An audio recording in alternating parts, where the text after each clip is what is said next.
사랑하는 믿음의 동력자 여러분, 여러분들이 갈망하며 소망하는 믿음의 생활과 여러분들이 현실을 살아가는 삶 속에서의 괴리가 생길 때 여러분들은 어떤 생각이 마음에 많이 여러분들의 자리를 잡고 있습니까? 다시 말씀을 드리면 우리의 믿음과 바램과 현실의 삶이 그렇게 눅눅하지가 않아서 때로는 충돌되어지는 삶이 우리에게 주어졌을 때 과연 우리는 어떤 생각을 우리의 마음의 결정을 내리느냐 하는 것입니다. 모든 신앙인들이라면 그 마음속에 소망하는 소망의 마음들이 있어요. 그 소망은 어떤 거냐면 늘 하루의 삶이 감사하는 삶이 되기를 소망한다 하는 것이 우리의 믿음의 소망입니다. 오늘 헌금에도 이렇게 봉투의 내용이 보면 오늘 내가 있음을 하나님 앞에 감사하다는 내용을 적어서 올려보낸 그 내용이 있는데, 우리의 삶의 소망이 늘 하나님 앞에 감사하다고 하는 삶을 살기를 소망하는 것이 우리의 소원이고 소망이죠. 이 삶은 믿음을 가진 사람뿐만 아니라 믿음을 갖지 않는 사람에게도 가지는 소망이 아닐 수 없어요. 그래서 항상 무슨 일을 하든지 감사의 삶을 살았으면 좋겠다는 것이 믿음을 가진 자든 믿음을 갖지 않는 자든 가지는 소망입니다. 그런데 우리 현실의 삶이 어디 그렇습니까? 감사보다는 늘 좌절과 실망과 낭망에 빠질 때가 있는데요. 그것은 바로 우리의 삶 속에서 고통과 아픔이 우리의 삶을 너무 크게 짓눌러 가고 있기 때문에 감사를 잃어버리고 살아갈 때가 있음을 우리는 보게 되는 거죠. 그래서 그 상황 속에서 우리가 하나님 앞에 감사할 수 있다는 것은 얼마나 하나님의 은혜인지 또 하나님의 도우심인지 우리가 알 수가 있는 것이고, 또 감사의 기도를 하나님 앞에 드릴 때 우리에게는 새로운 힘과 용기가 생기는 것이 바로 이러한 감사의 삶을 살아가는 모습의 삶의 현실이라는 것을 우리는 말씀을 통해서 배우게 됩니다. 오늘 하나님께서 우리에게 주신 말씀에도 바울은 매 절마다 서로 상반되는 언어를 가지고 비교하면서 설명하고 있습니다. 먼저 16절에 있는 말씀을 보면 겉사람과 속사람이라고 하는 그 대조의 말씀을 가지고 이야기하고 있습니다. 또한 17절에는 잠시와 영원을 대조해서 이야기하고 있고요. 또 환난과 영광에 대해서 대조하고 있고요. 또한 경한 것과 중한 것을 대조하고 있으면서 마지막 18절에는 보이는 것과 보이지 않는 것을 대조해서 설명하고 있는 모습을 보게 됩니다. 이 말씀을 한마디로 요약을 하다 보면 이런 의미입니다. 우리의 삶에 있어서는 겉으로 보는 상황 속에서 나에게는 많은 어려움과 환난이 있지만 그 가운데서도 하나님 앞에 감사할 수밖에 없는 믿음의 삶을 살아가게 되는 것임을 우리에게 권면하고 있는 말씀 중에 하나입니다. 그래서 우리의 겉사람은 늘 불평과 원망, 또 겉사람은 늘 환난과 역경을 경험하며 살아가지만 그의 마음속에는 하나님 앞에 감사의 삶을 살아가는 믿음의 고백을 던지는 신앙의 고백을 듣게 되는 거죠. 왜냐하면 겉사람으로 보지 못하는 속사람에게서 일어나는 하나님의 은혜의 영원함이 얼마나 큰 것인가를 알 수 있기 때문에 그렇다는 것입니다. 또한 환난보다는 그 환난 속에서 이루어지는 그 영광이 얼마나 내게 큰 것인지, 세상의 것은 약한 거지만 그보다도 더 중한 하나님의 일이 나에게 얼마나 큰 위로가 되는 것인지, 보이는 것에 만족하는 것이 아니라 보이지 않는 것에 만족하는 삶이 얼마나 우리를 영화롭게 만드는 것인지를 생각할 수 있게 하기 때문에 바울은 대조해서 하나씩 하나씩 설명하고 있습니다. 우린 때로는 믿음을 가지고 있지만 내가 겪고 가는 환난과 역경 속에서는 그것이 얼마나 나를 짓누르는지 내가 살 소망을 놓고 끊어버리고 싶을 때가 종종 있음을 우리는 보게 되는 거죠. 그런데 그런 우리들에게 하나님께서는 우리에게 권면해 주시기를 17절에 있는 말씀을 보면 우리가 잠시 받은 환난에 경한 것이 지극히 크고 영원한 영광 중에 중한 것을 우리에게 이루게 합니다. 그랬습니다. 그러니까 우리가 당하는 환난은 우리에게는 큰 것 같이 여겨지지만 하나님께서는 그것이 경한 것이라는 거죠. 그리고 그것을 통해서 하나님의 영원한 영광을 이루시려고 하시는 하나님의 뜻이 있음을 우리는 말씀을 통해서 보게 되는 거죠. 그러면 어떻게 우리가 이런 삶을 살아갈 수 있을까? 아무리 우리가 믿음을 가지고 있다 할지라도 그런 삶을 살아가며 그 환난 속에서도 영원한 것들을 생각하며 하나님 앞에 감사할 수 있을까 하는 것입니다. 사람은 믿음을 가졌던 갖지 않았던 또 원하던 원치 않았던 살아가면서 끊임없이 여러 가지의 큰 자극을 받고 살아가게 되어 있습니다. 때로는 상상할 수 없는 큰 자극으로 인해서 우리의 마음의 절망에 빠뜨리는 자극을 당하며 살아갈 수도 있는 모습들을 보게 되는데 그 상황 속에서 성숙한 사람과 성숙하지 않는 사람들의 반응과 차이는 엄격하게 다르게 나타나는 모습들을 우리는 보게 되죠. 성숙하지 못한 사람이면 사람일수록 내게 주어진 자극에 아주 민감하게 반응을 합니다. 그러나 성숙한 사람은 나에게 어떤 자극이 온다 할지라도 그것을 받으며 그것을 삭혀낼 수 있는, 또 하나님께 붙잡고 기도할 수 있는 마음을 가질 수 있는 사람이 성숙한 사람이다, 그렇게 이야기하고 있는 것을 보게 되죠. 그래서 민감한 사람, 성숙하지 못한 사람은 웃고 울고 하는 일에 아주 재빠르게 반응을 합니다. 화가 나면 바로 분노가 일어나고 즐거우면 바로 기쁨이 일어나지만 그것이 영원히 지속되지 못하는 사람의 모습들을 보게 되는데요.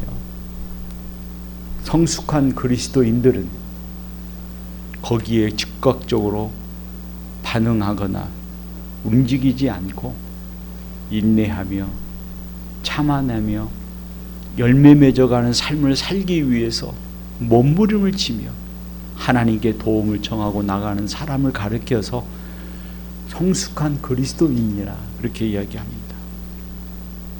저는 얼마 전에 쿠션이라고 하는 책을 읽어본 적이 있습니다. 이 책의 내용을 보면 사람이 자극이 일어나는 상황 속에 그 자극과 자극 사이에 쿠션이 놓아져야 한다. 이 말이 무슨 뜻이냐면 어떤 자극이 일어났을 때 그 자극을 완충시킬 수 있는 쿠션이 놓여졌을 때 이 쿠션으로 인해서 자극을 절제시킬 수 있는 그러한 쿠션의 공간이 우리 마음속에 있어야 된다라고 하는 것들을 기록한 책입니다. 이건 성경은 아니지만 매우 일리가 있는 말씀이 아닐까 그렇게 생각합니다. 그래도 그럴 것이 쿠션이라고 하는 것은 어떤 기능을 합니까? 사람이 지대고 또 뭉개기도 하고 또 때로는 방어하기도 하고 여러 기능에 쓰이는 것이 쿠션입니다. 그럴 때 나를 다치지 않도록 완충작용해 주는 것이 쿠션 아닙니까? 저도 자주 이 쿠션을 많이 사용합니다. 누워 있을 때나 옆으로 기댈 때나 이 쿠션이 있으면 제가 딛는 힘이 좀 약해집니다. 쿠션으로 인해서 그 모든 것들이 완충작용이 일어나기 때문에 그렇다는 것입니다. 그러듯이 우리의 삶에는 이런 쿠션이 우리 공간 안에 있어야 된다고 하는 사실들을 말씀하고 있는 것이 이 책의 내용입니다. 여러분들의 삶은 어떻습니까? 이런 쿠션이 여러분들의 공간 안에 있습니까? 여러분들의 환난과 고난을 완충시켜서 나로 하여금 반응할 수 있는 그런 완충작용하는 그런 쿠션이 내게 있는가 하는 것입니다. 오늘 본문의 말씀에서 기록하고 있는 바울은 정말로 큰 환난과 고통의 자극을 받고 있습니다. 바울은 지금 사방으로 우겨싸움을 당하기도 하고요. 옥에 갇히기도 하고요. 애멘 소리를 들으며 죽음의 위협에 처하기도 한 상황에 있을 때 그의 마음속에는 살 소망까지 끊어질 정도의 아픔과 고통이 있었을 것이라는 것입니다. 그런 상황 속에서 우리에게 쿠션이 없을 때는 즉각적으로 우리는 반응하게 되죠. 그 반응은 어떤 반응이냐면 낙심입니다. 내가 이렇게 열심히 기도했고 열심히 복음을 위해서 일했는데 왜 나에게 이런 일이 있나? 왜 내가 이런 일들을 당해야 되느냐 하는 낙심이 우리에게 먼저 찾아옵니다.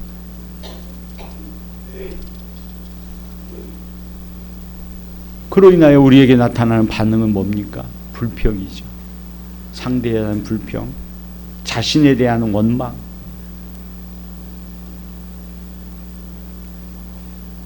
그러나 쿠션을 가진 사람은 그런 환난과 핍박과 우겨싸움과 엇박을 당해도 완충하는 자격을 가지고 있기 때문에 함부로 반응하지 않는 것입니다. 함부로 자기의 말을 하지 않는 것입니다.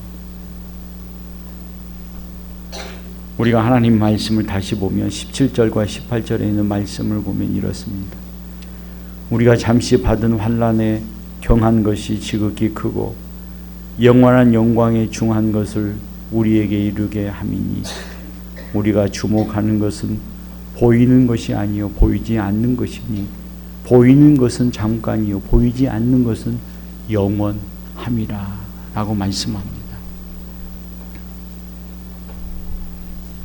바울이 지금 당하고 있는 엄청난 고난과 환난과 고통과 어려움은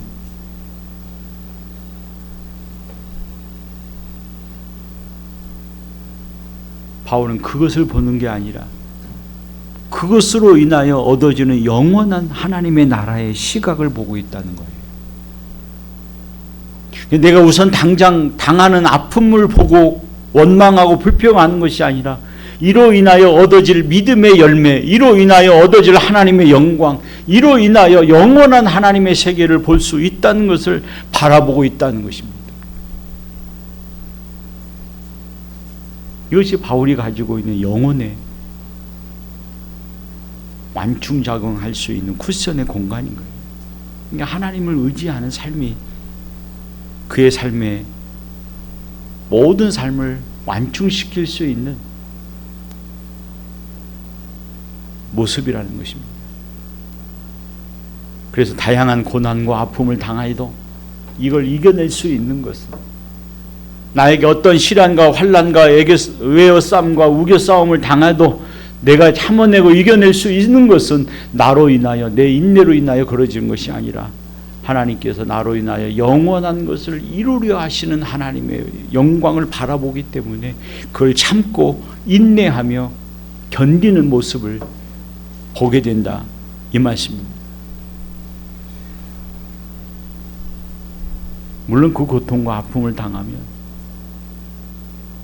다른 사람들이 이해할 수 없는 고통과 아픔과 쓰라림이 본인이 경험할 수 있습니다. 누군가가 거기에 대한 위로를 하면 그 위로가 전혀 내 귀에 들리지 않고 내 마음속에 위로가 되지 않을 수 있습니다.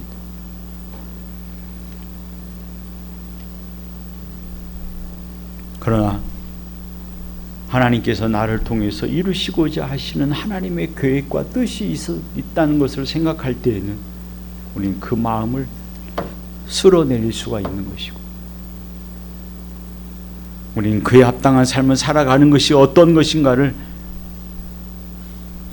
볼 수 있게 되는 것이고, 그럴 때 우리는 하나님 앞에 기도하며 감사의 찬송을 돌리게 되는 삶을 살아갈 수 있게 된다는 사실을 우리는 분명히 알아야 하는 것입니다. 이것이 우리가 살아가는 원리입니다.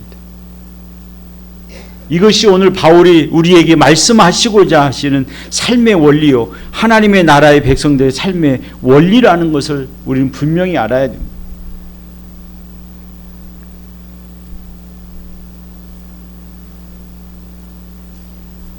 우리는 늘 우리의 마음에 자극이 받을 때 그 자극을 완충시킬 수 있는 하나님의 은혜의 공간을 여러분들의 마음속에 늘 간직하고, 그로 인하여 그 모든 것들을 완충작용시킬 수 있는 믿음의 삶을 살아가는 여러분들의 모습이 되시기를 바랍니다. 그럴 때 여러분들에게 어떤 고난과 아픔이 와도 거기에 대한 원망과 불평이 아니라 낙심이 아니라 감사하는 삶을 살아갈 수 있다는 사실을 우리는 바울을 통해서 배우게 되는 거죠. 이건 잘못될 때만 그런 게 아니라 우리가 형통할 때도 마찬가지입니다.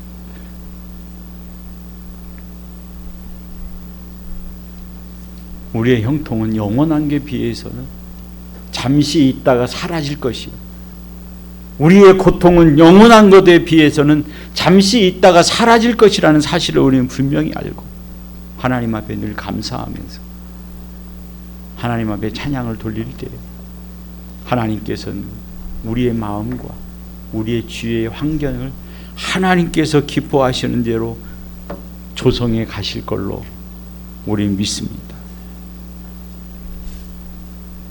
여러분들에게 만약에 보석을 선물해 준다면 여러분들은 어떤 보석을 선물로 받기를 원하십니까?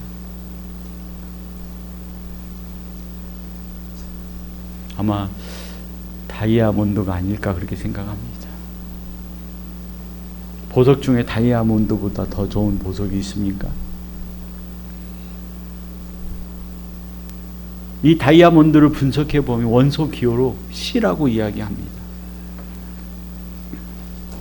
이 C는 원소 기호를 해석해 보면 탄소라고 하는 의미를 가지고 있습니다.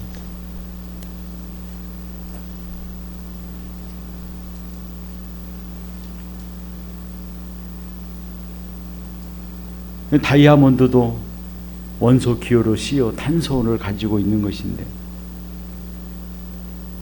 어떤 것은 이것이 다이아몬드가 되고 어떤 것은 숯덩어리가 되어버립니다.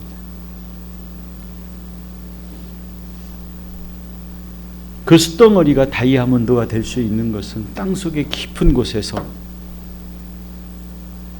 어마어마한 치열한 지압과 열을 받았을 때 그 숯덩어리가 다이아몬드로 변하게 되는 것입니다.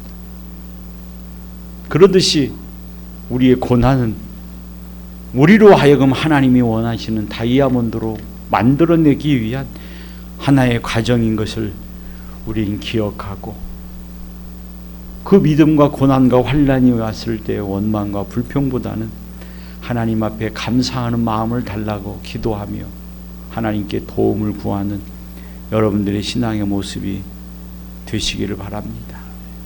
로마서 8장 18절에서 이렇게 말씀합니다.